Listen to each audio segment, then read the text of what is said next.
Mi trovo all'interno dello United Center di Chicago durante la convention del Partito Democratico che ha candidato ufficialmente questi due alla presidenza e vicepresidenza degli Stati Uniti. Voi avete già visto in questi giorni un sacco di video, di estratti, di clip virali, avete letto sicuramente qualcosa, ma in questo video vi porto dietro le quinte, vi porto in mezzo ai delegati, vi mostro quello che non avete visto né in TV né su internet. Andiamo! The opening of baseball season. Unmistakable evidence. International Human Genome Project. Your commitment. Everybody knows it. Hey, lots of luck in your senior year. Martin Luther King. This is serious.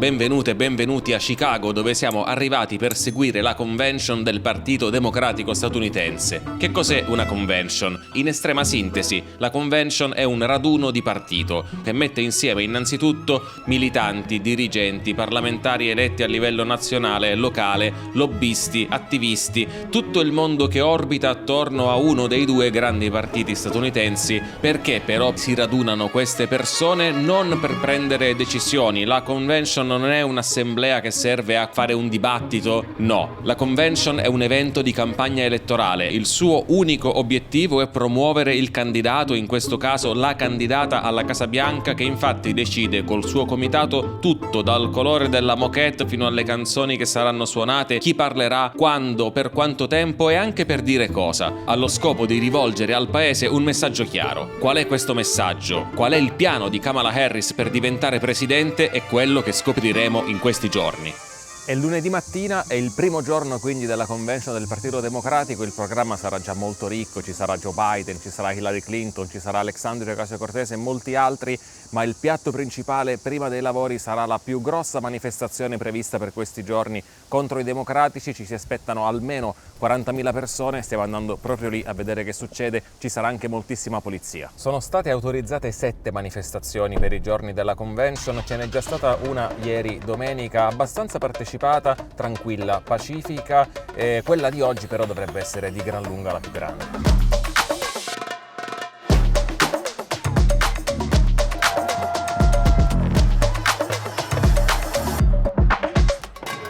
Siamo a Union Park, più o meno a 1 chilometro da dove si terrà la convention. Qui si sono radunati manifestanti in gran parte filo-palestinesi. La principale contestazione della manifestazione contro i democratici è il sostegno a Israele, l'invio di armi a Israele durante ormai questo quasi un anno di guerra a Gaza. Ma i gruppi che organizzano questa manifestazione sono tantissimi, sono gruppi socialisti, comunisti, ambientalisti, anti-imperialisti, anticapitalisti. Sul sito ne sono elencate decine e decine di sigle e le contestazioni contro i democratici vanno anche oltre Gaza. Questa manifestazione è molto più grande di quella che ci fu piccolissima a Milwaukee contro il Partito Repubblicano. E questi gruppi vedono nei democratici un avversario e vedono anche nell'elettorato democratico un elettorato più sensibile ai loro argomenti. The occupation's gotta go!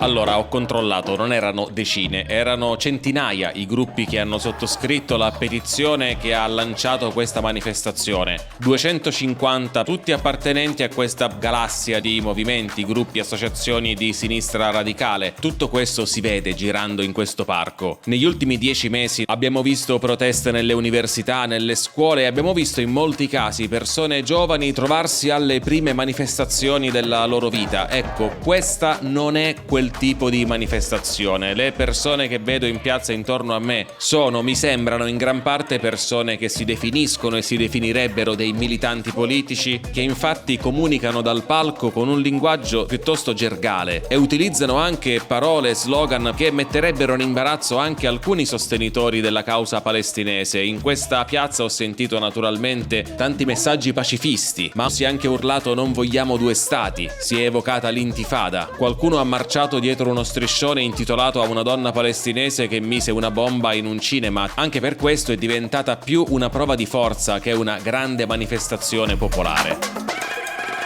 Sono passate più o meno 3 ore da quando è cominciato il raduno qui a Union Park, c'è molta meno gente del previsto, non saranno più di 10.000, lo mostrano anche tutti i cartelli che vedete, sono per i manifestanti che vogliono prenderli, ma sono tantissimi ancora qui, alcuni sono volati via, gli stessi organizzatori si aspettavano evidentemente molta più gente. Tutto è stato molto tranquillo fino a un certo punto, quando un gruppetto più piccolo di manifestanti si è coperto il volto e ha cercato e poi è riuscito a superare il primo strato di barriere che separava il luogo dove si è conclusa la manifestazione dal palazzetto dove stava iniziando la convention. Capiamoci, era il primo strato di, non so, 12, la cosa è finita lì e sono finite lì abbastanza anche le proteste del resto della settimana. Non è andata, insomma, come nel 68.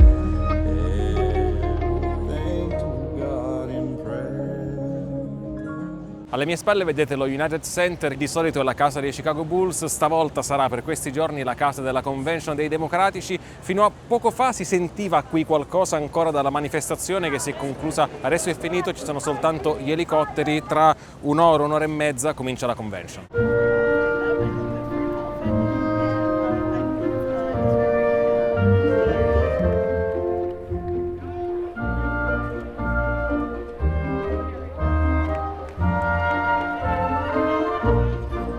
Per l'appunto.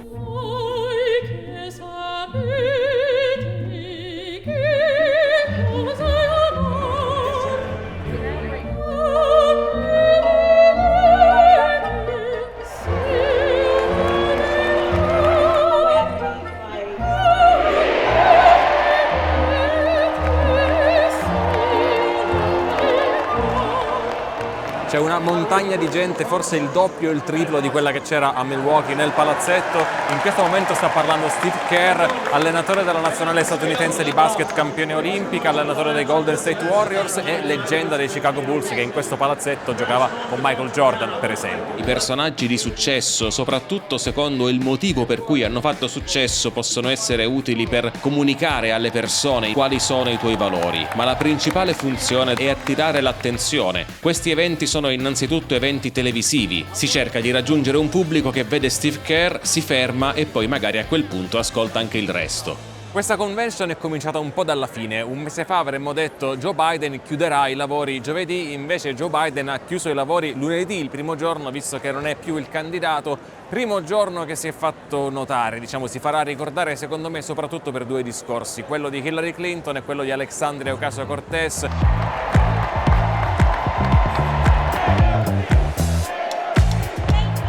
Due politiche molto diverse, dai percorsi politici diversissimi e che pure hanno dato 2 discorsi che hanno fatto crollare il palazzetto dagli applausi, molto appassionati, mettendo la candidatura di Kamala Harris nel contesto più ampio. Nel caso di Hillary Clinton, nella lotta per le donne, che potrebbero avere la prima donna presidente degli Stati Uniti. I want my grandchildren and their grandchildren to know I was here at this moment, that we were here, and that we were with Kamala Harris every step of the way. This is our time, America. This is when we stand up. This is when we break through. The future is here. It's in our grasp. Let's go win it!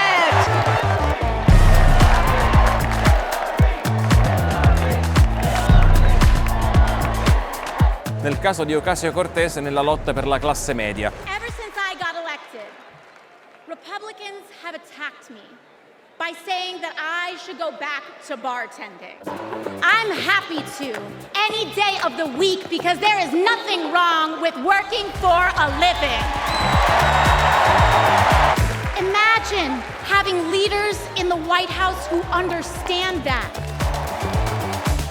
Ho rubato anche un po' di cartelli. We fight, we win, lo slogan di Kamala Harris, uno degli slogan.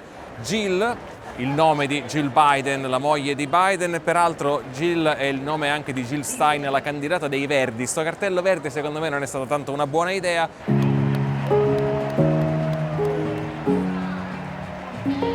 È arrivato poi Biden, che ha parlato per 45-50 minuti, è sembrato voler battere un po' il record di Trump a Milwaukee. America, America, I made a lot of mistakes in my career, but I gave my best to you. Ha fatto forse il discorso che avrebbe voluto pronunciare giovedì se fosse stato ancora il candidato, perché ha parlato molto di sé e del passato e non così tanto di Kamala Harris e del futuro. Ci sarà comunque tempo nei prossimi giorni, adesso andiamo a dormire.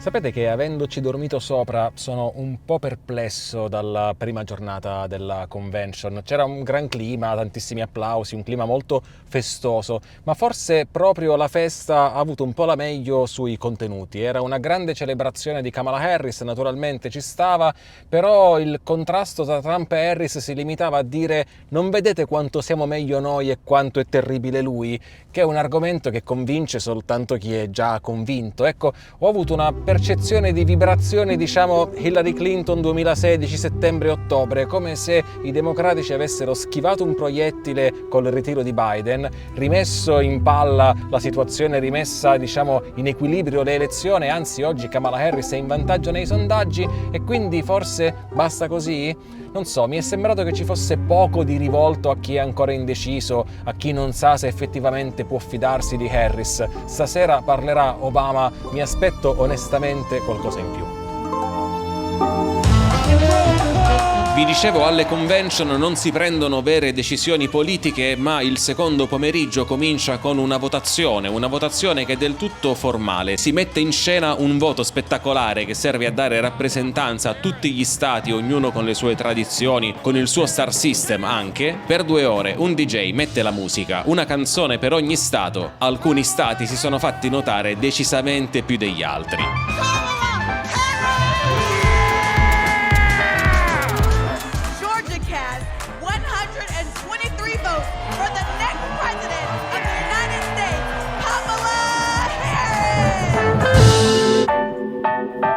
Hanno parlato naturalmente stasera Michelle Obama e Barack Obama, hanno parlato del perché bisogna votare Kamala Harris e non Donald Trump, è ok, ma c'è una cosa importante che hanno sottolineato molto entrambi, e cioè cosa? Guardate che la partita non è finita. We are feeling good, but remember there are still so many people who are desperate for a different outcome. This will still be a tight race in a closely divided country. So no matter how good we feel tonight or tomorrow or the next day, this is going to be an uphill battle. The other side knows it's easier to play on people's fears and cynicism, always has been. Yes, Kamala and Tim are doing great now, but they are still only human. They are not perfect. And like all of us, they will make mistakes. But luckily, y'all, this is not just on them. No, this is up to us, all of us, to be the solution that we seek. Al netto di tutti i meme, tutto l'entusiasmo, siamo contenti, siamo felici, la rimonta, qui la battaglia sarà dura fino all'ultimo voto, diamoci da fare, facciamo qualcosa. A un certo punto il palazzetto ha urlato lo slogan più improbabile mai sentito in una campagna elettorale, cioè do something, facciamo qualcosa. Don't just sit around and complain.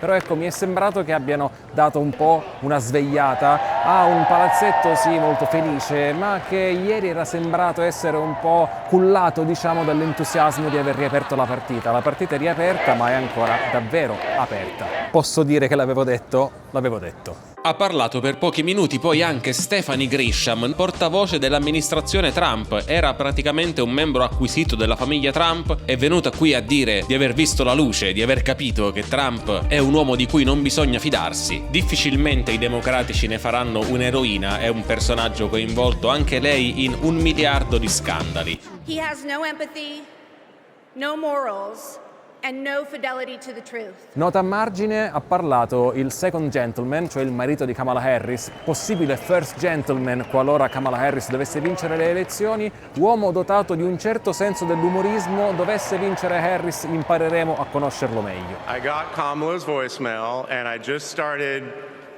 rambling. Hey, it's Doug.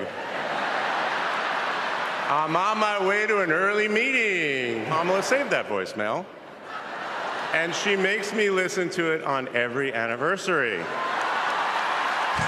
I lavori della convention cominciano intorno alle 18, vanno avanti fino alle 23 e c'è tutta una politica dietro la composizione di questo palinsesto. We must take on Big Pharma, Big Oil, Big Ag. Tutti vogliono parlare nei momenti con più pubblico, si fanno delle vere trattative e di tanto in tanto si trovano dei compromessi. Kamala Harris non può non far parlare Joe Biden o Hillary Clinton, ma non ha tutto questo interesse ad associarsi a loro, per cui li fa parlare il primo giorno. Quando la convention sarà finita ci ricorderemo soprattutto di quello che è successo alla fine.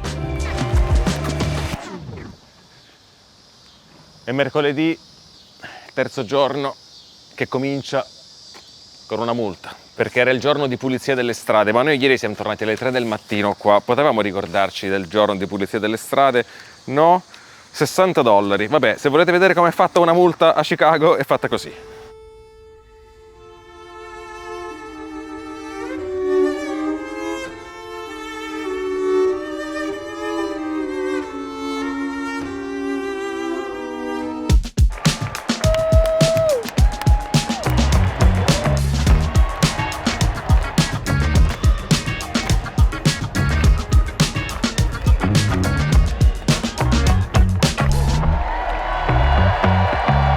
Terza serata di convention. È stata una serata un po' strana. Tu hai Tim Walz, il candidato alla vicepresidenza, punti tantissimo sul fatto che sia un americano medio, una persona normale, allenatore della squadra di football del liceo, soldato, insegnante per 30 anni, insisti molto su questo, i cartelli che sventolavano i delegati dicevano Coach Walz, e questo comunque è un governatore, è un politico ormai da 20 anni, quindi puntare su questa identità di coach e lo fai parlare al termine di una giornata strapiena di VIP, di celebrities, di tutto meno che persone normali. Stevie Wonder, Oprah Winfrey che è arrivata a sorpresa, John Legend che ha cantato una canzone, l'attrice Mindy Kaling, il comico Kenan Thompson, la poeta Amanda Gorman. Vanno tutti benissimo naturalmente, ma c'era qualche contraddizione secondo me. Ecco, forse Oprah merita un discorso a parte, perché se c'è una celebrity che non è venuta qui soltanto a far presenza, è lei, che ha rivolto un discorso vero agli americani. Oprah Winfrey è un personaggio gigantesco nella TV statunitense. Pensate a una specie di Maria De Filippi al cubo, senza essere però mai associata a una televisione trash, magari un po' sentimentale, sicuramente da boomer, ma larga, popolare, trasversale come quasi nessuna cosa oggi è in America. In questo discorso si è rivolta agli elettori indecisi, a quelli che non parteggiano né per l'uno né per l'altro, a quelli che non sono così interessati alla politica, a quelli ai quali la politica non riesce ad arrivare. La speranza del comitato Harris è che possa arrivarci Oprah Winfrey. And even if we wouldn't make those same choices for ourselves, we've got a golden rule. Mind your own damn business. Walz poi ha fatto un discorso molto breve, anche molto efficace, perché era un collage di cose che ha detto in queste settimane, cose, ripeto, molto efficaci, quindi diventate virali, quindi però un po' già sentite. It's the fourth quarter. We're down a field goal, but we're on offense and we've got the ball. We're driving down the field. Ha parlato un quarto d'ora, era il discorso più importante della giornata. C'è qualcuno che ha parlato anche il doppio più di lui oggi, per esempio Bill Clinton.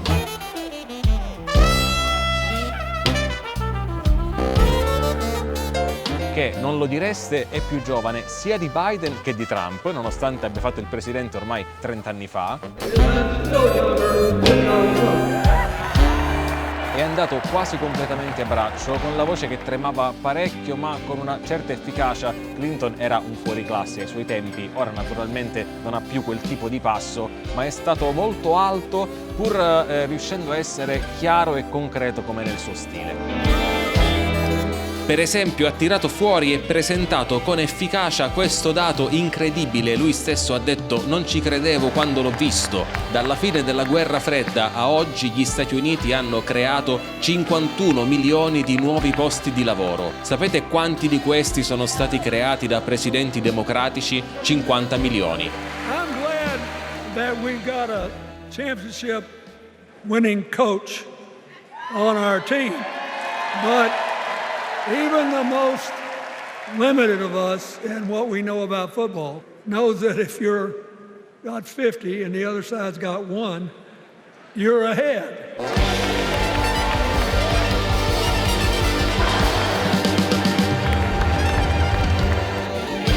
Il gran finale naturalmente sarà domani, quando la convention si chiuderà col discorso di Kamala Harris che accetterà la nomination formalmente del partito, la candidatura. Se questo era il parterre però di questa giornata, domani non so chi arriva, Brad Pitt, George Clooney, mi aspetto veramente chiunque. Thank you. Thank you. Governor Gretchen Whitmer.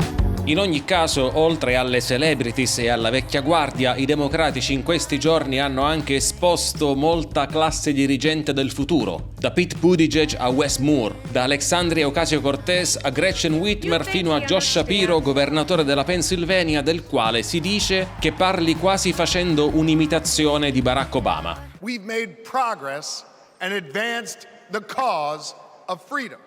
Non c'è dubbio che tra questi e altri personaggi che hanno parlato a questa convention ci siano alcuni presidenti del futuro.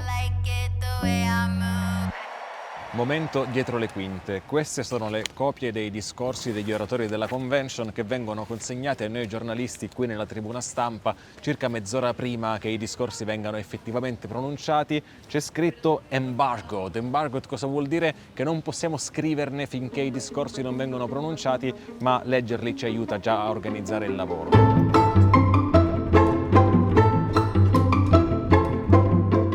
Ci siamo, ultima sera della convention, ci si aspetta naturalmente il comizio finale di Kamala Harris, ma anche una non meglio specificata sorpresa. Qualcuno dice arriverà Beyoncé, qualcun altro dice Taylor Swift. In realtà saranno Elvis e Michael Jackson che riveleranno che non sono morti. Adesso entriamo a scoprirlo, abbiamo appena passato gli ultimi 1240 controlli di sicurezza di questa convention. Andiamo!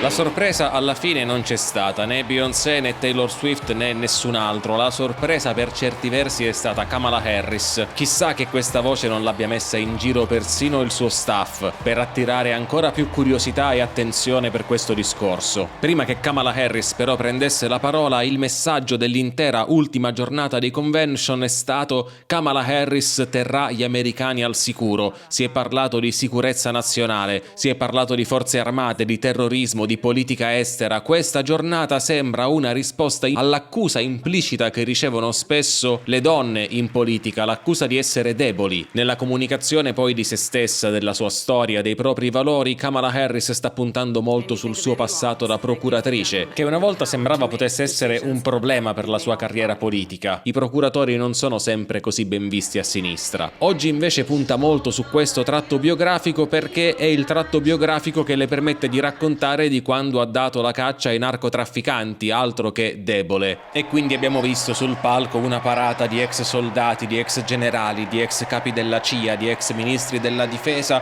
persino uno sceriffo in divisa è arrivato a fare il suo personale endorsement di Kamala Harris. Sono passati 4 anni, ma sembrano molti di più dal tagliamo i fondi alla polizia. Si è parlato però anche molto di armi da fuoco e della necessità di leggi che tengano le armi fuori dalle scuole.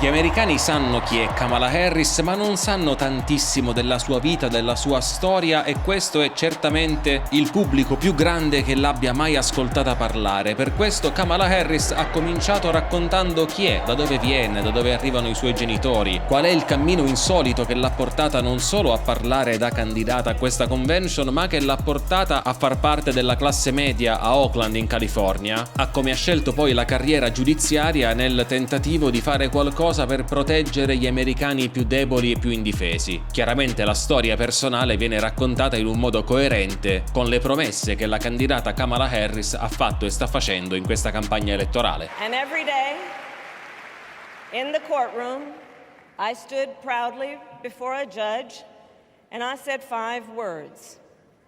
Kamala Harris for the people.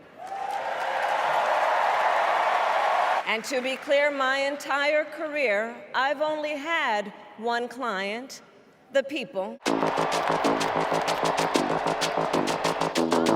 Questo è il momento in cui Kamala Harris finisce di raccontare la sua storia da procuratrice e comincia a comportarsi da procuratrice, recitando una vera requisitoria nei confronti di Donald Trump, il suo avversario. È molto interessante qui la scelta dei temi sui quali Harris sceglie di attaccare Trump. Per esempio, non si parla mai di razzismo o di questione femminile come di temi generali, se ne parla solo attraverso i dati e le storie. Si parla molto di economia, di classe media, di affitti, di costo della vita. Non si parla tanto di cambiamento climatico. Si parla moltissimo di aborto e di diritti riproduttivi. Questo è il punto in cui ha detto dei suoi avversari sono fuori di testa. Donald Trump is an unserious man.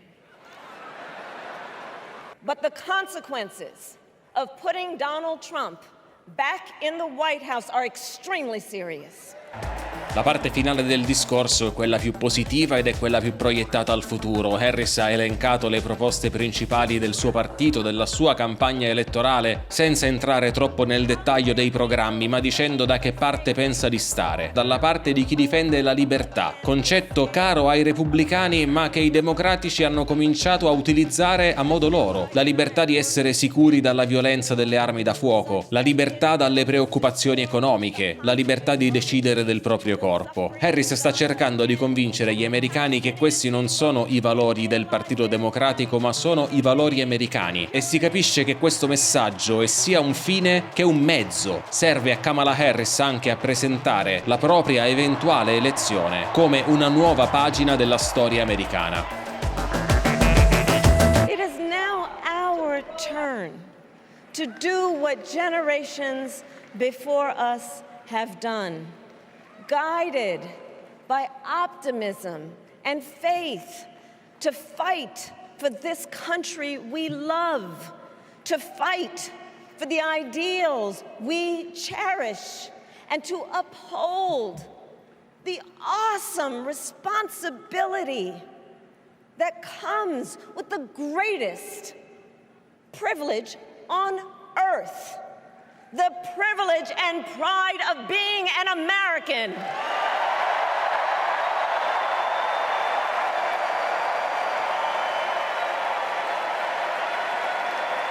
So let's get out there, let's fight for it, let's get out there, let's vote for it, and together let us write the next great chapter in the most extraordinary story ever told. Thank you. God bless you, and may God bless the United States of America. Thank you all. Kamala Harris ha finito di parlare 10 minuti fa e voi a questo punto sapete benissimo che cosa si è detto di questo discorso. Io non so che cosa si dirà nei prossimi giorni, provo a fare una scommessa. Diranno che è stato un discorso obamiano. Lo è stato molto, perché lei ha messo la sua storia, la storia della sua famiglia nel contesto più ampio della storia americana, facendo percepire una novità assoluta e senza precedenti, l'eventuale vittoria, l'arrivo alla Casa Bianca di una donna nera, come perfettamente coerente non solo con tutto quello che è accaduto fin qui, ma con i valori di questo paese. Non sappiamo come andrà a finire, naturalmente le elezioni non dipendono da un discorso, nemmeno da una convention ben organizzata, ma gli americani direbbero che she knocked it out of the park, è un gergo che viene dal baseball, ha tirato un fuoricampo. Stasera Kamala Harris ha fatto quello che doveva fare, a questo punto la campagna elettorale ha davvero girato l'ultima curva, c'è il rettilineo che porta verso il 5 novembre, continuate a seguire il canale di Da Costa a Costa e sapere quindi chi arriverà per primo al traguardo. A presto, ciao! Let's go, coach! Let's go, coach! Let's go, coach! Let's go, coach!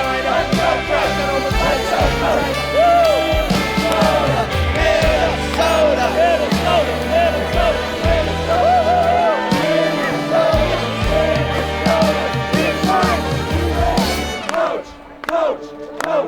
coach.